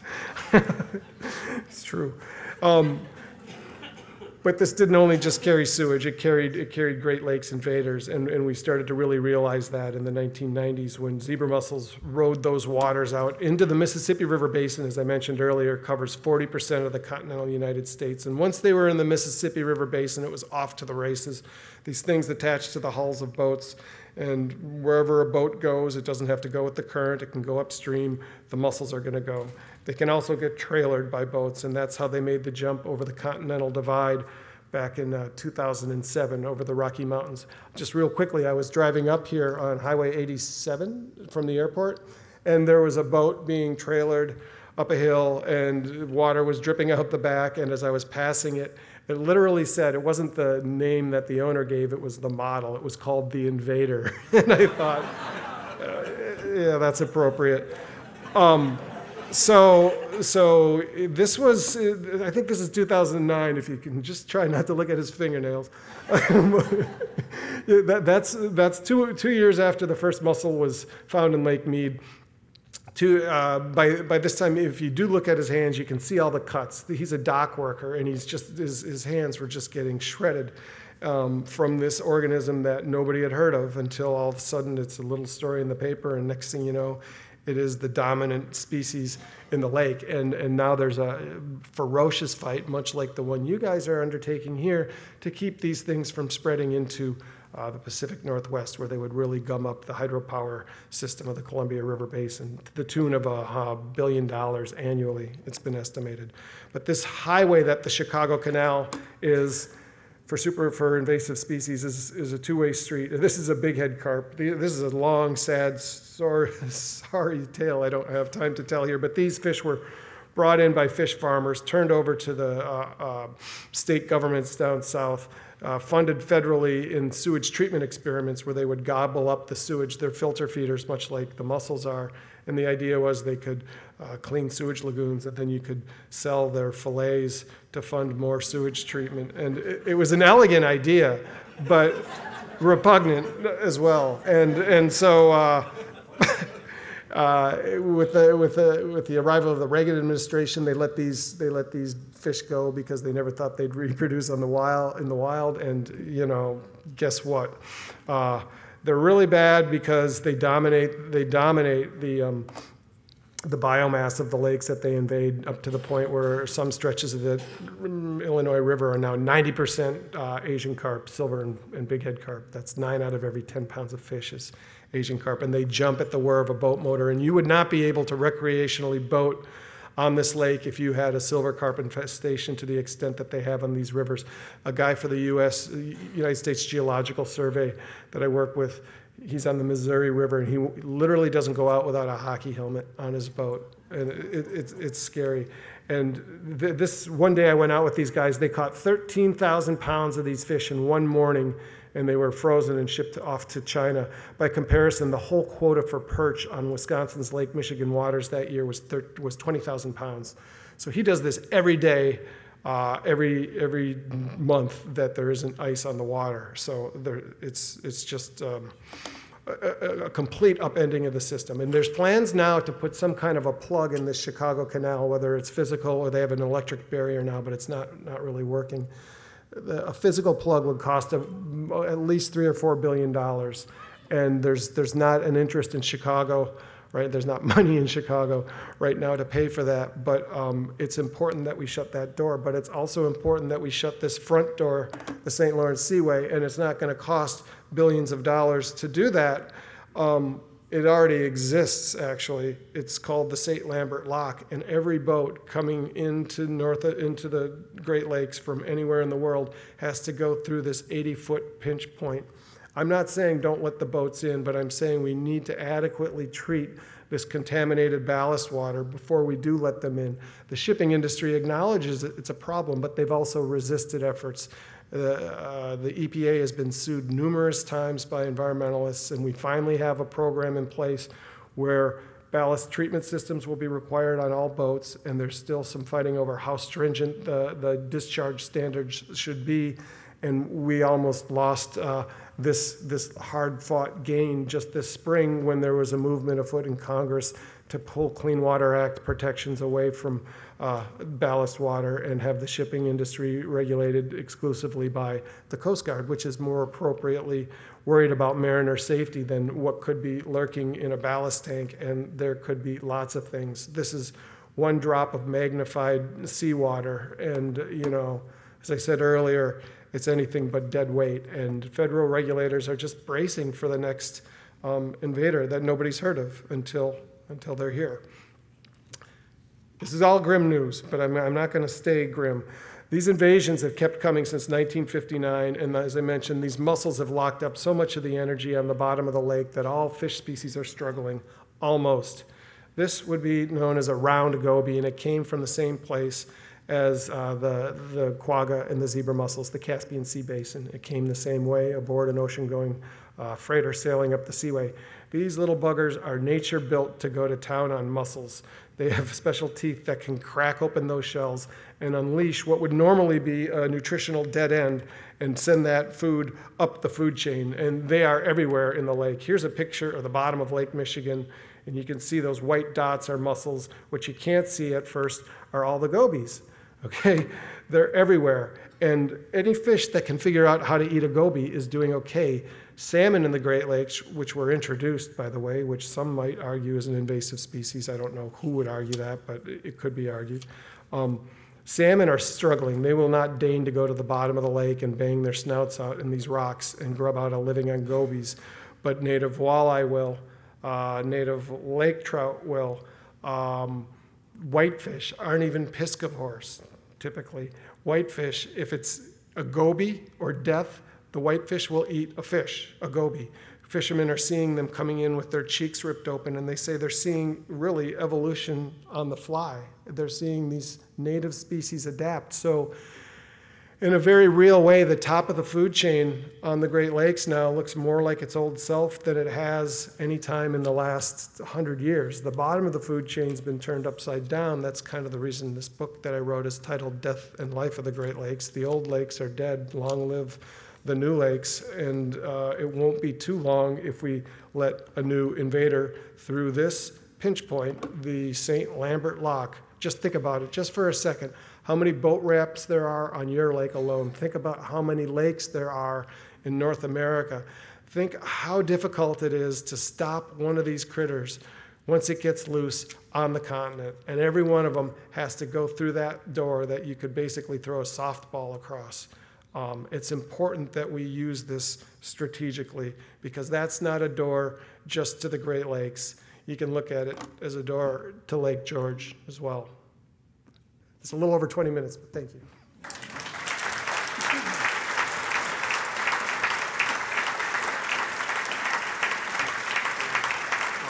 Stay with me here for a minute.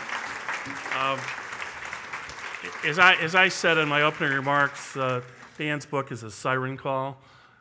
We don't want this to happen here. Lake George, no matter what we might think, is no longer an island. It's connected to the Adirondack Park, the Hudson River. It's connected to Lake Champlain and the St. Lawrence River. So we have the best invasive species prevention program in the eastern United States, and we want to do everything we can to expand it. So I think, Dan, if you haven't read Dan's book, please buy it, please read it. It's riveting, but it's also informative. And to thank Dan, we'd also like to give you, this is actually a hacker, infused with the image of Lake George. And again, thank you to Al Ryder for this, but I'd like to read this to you all. Presented to Dan Egan for your vision and voice in bringing the catastrophic impacts of invasive species to a worldwide audience. Thank you for your vision and leadership. Thanks so much. Thank you. Thank you.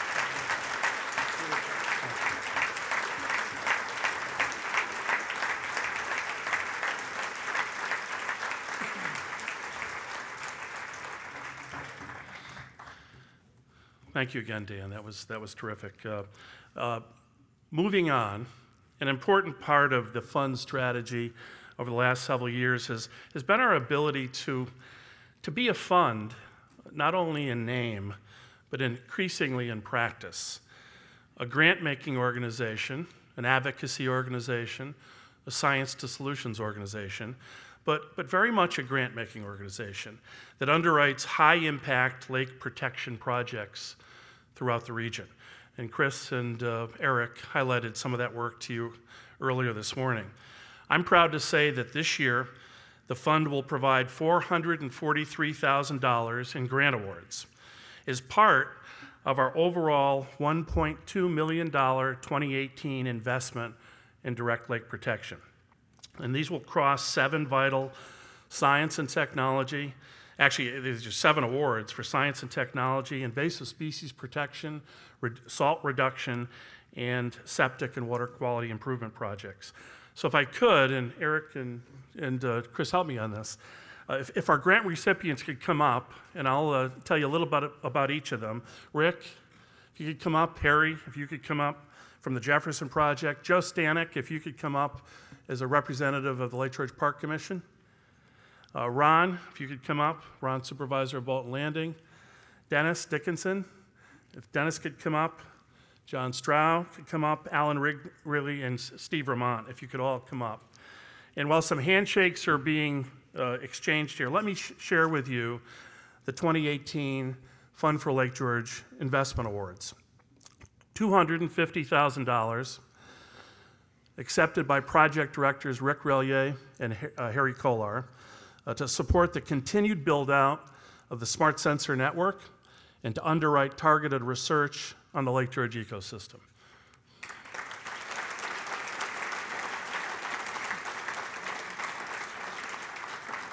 $90,000 to the Lake George Park Commission, Joe Stanek, Commissioner accepting, is part of our multi-year commitment to help underwrite the mandatory boat inspection system and for milfoil removal.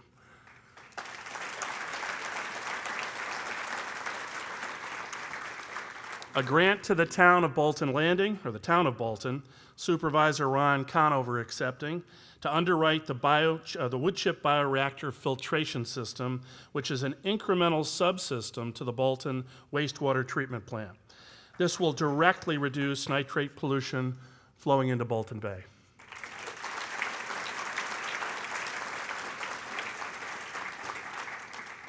An $8,500 grant to the town of Lake George, Supervisor Dennis Dickinson accepting, to continue our support of the town's best practice implementation of salt use reduction and best practice winter road management practices.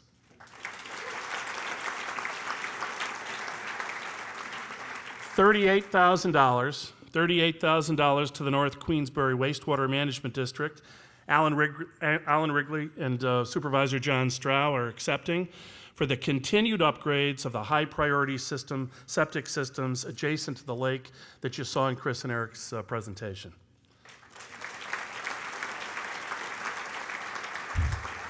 These last two grants are new this year, and it relates directly to the HABS initiative that Venetia shared with us.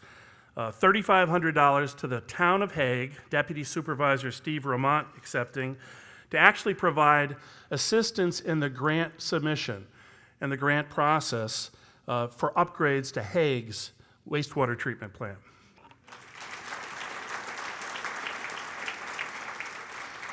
And finally, a $3,000 grant to the town of Queensbury.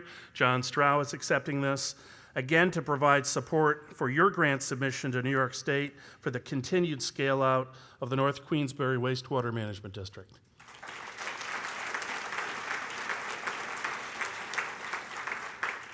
Great, thank you everyone. We are absolutely delighted to make these awards, all designed to either extend our scientific knowledge or to directly impact solutions work for the lake we all love so much. So the fund is delighted to make these awards and this support. Thank you to all our partners here at the stage.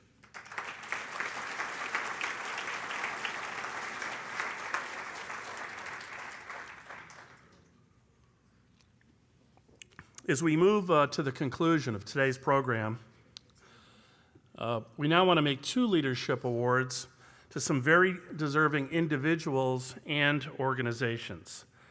The first of these awards is a long-standing tradition of the fund, the annual presentation of the Corbett Award. The James D. Corbett Award, symbolized by a custom engraved wooden paddle, is the fund's highest award for recognition of above and beyond service to safeguard and protect Lake George. This year, the Corbett Award is bestowed upon the Helen V. Freilich Foundation for their 24 years of hugely generous support to not only the fund, but to all of the Lake George environmental protection groups, the fund, the LGA, the Lake George Land Conservancy, and the Darren Freshwater Institute. It was back in 1994 that Helen Freilich of Hewlett's Landing established the Freilich Foundation to support causes that she felt most passionate about. And Lake George was and is on the top of that list. Since then, the Freilich Foundation has awarded over $20 million in grants to support the collective work of the Freshwater Institute, the LGA, the Land Conservancy, and the fund. Those were all designed to support the lake that Helen loves so much. John Thickens, who's the new administrator of the foundation, regrets that he wasn't able to be here in person, he's in Chicago, to accept this award, but he does send his deep appreciation. So on behalf of every Lake George organization who receives Freilich Foundation grants, we thank Helen for her vision and for her wonderful foundation.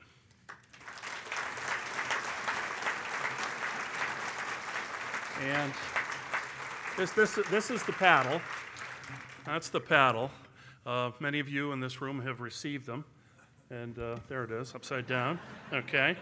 And it is what it says on the screen there. But we will be very carefully shipping this out to Northern Trust, where the Freilich Foundation is headquartered. So thank you, Helen Freilich. Our final award is the Langmuir Award. This award is presented in recognition of Dr. Irving Langmuir, the renowned Nobel laureate, scientist, and conservationist. Dr. Langmuir developed theories on surface water circulation known as the Langmuir circulation model. Much of that work is still being used today. And when Dr. Langmuir was here, he called Lake George his summer home, often camping on Crown Island. In 2018, the Irving Langmuir Award is presented to Dan Davis, Superintendent of the Town of Lake George Highway Department. And let me read the inscription on the plaque. In recognition of your dedication to protect Lake George by reducing road salt application through the implementation of de-icing and snow removal best practices and adoption of the Sustainable Winter Management Program, SWIM. Now, Dan and his Highway Department team have been very early adopters of the analytic techniques and tools that the fund has provided to measure application rates, much of which Chris Nowinski covered in his presentation. And the town of Lake George has been a first mover on embracing live edge plows. The town of Lake George is now setting the pace in the basin to reach the fund's goal of 50% reduction in salt use by 2020. So accepting the Langmuir Award on behalf of Dan and on behalf of the town of Lake George Highway Department, Dennis Dickinson, Supervisor, please come up and accept the Langmuir Award.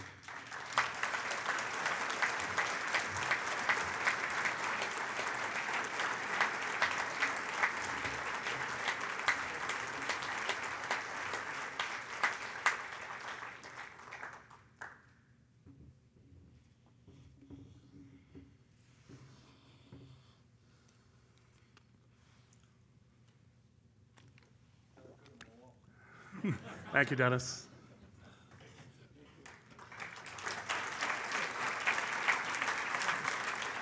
I'd like to conclude today's meeting by saying a huge thank you to everyone who's here, our partners, our investors, our donors, and our friends. It is your belief in our strategy, our model, and our work that does indeed power our ability to innovate and execute to protect this lake that we all love so much. And I'd like to say special thanks to our LG30 leadership investors, 30 families, individuals, and foundations who are the cornerstone of our financial capacity. This summer and in the months ahead, I hope this program will inspire you to join our donor, investor, partner family, if you haven't already. The Forever Fund will be the engine that will build the necessary long-haul financial capacity to empower the next phase of the protection of Lake George, enabling our 2020 model to fully actualize and to ensure permanent, perpetual protection of this magical ecosystem. I certainly hope that today's speakers were a siren call to why that's necessary. And as Venetia said, collaboration is the only way we're going to get it done. But we're well on our way. We're well on our way. With your help, we will assemble the full set of financial resources to realize the promise of that model, as I hope we've shared with you today. On a personal note, fund trustees and myself, we do this work as pro bono volunteers. We do it because Lake George is in our souls, as I know it is in yours. This lake has indeed cast a sweet spell on all of us. It refreshes us every day, even when we're not here. It inspires us to never forget just how lucky we are to be here at Lake George.